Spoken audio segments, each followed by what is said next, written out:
For the repair of the Daihatsu speed switch, the following procedures were necessary: replacement of various electronic components and general cleanup of the unit.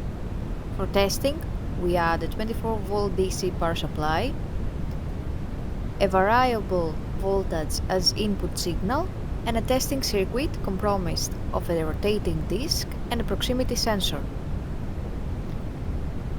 By manipulating the input signal, the unit responds accordingly and the disc spins faster.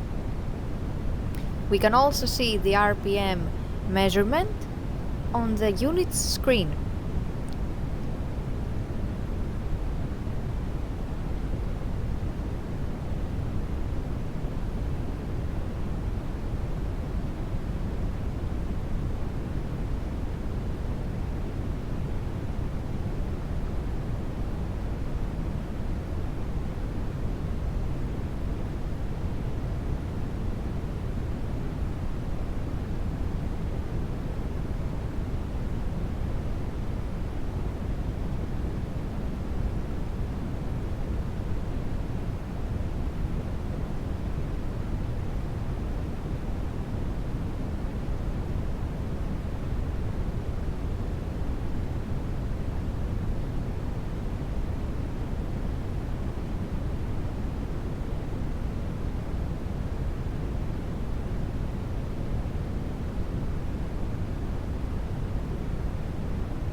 It is now clear that the speed switch is working successfully and is ready to be delivered to the customer.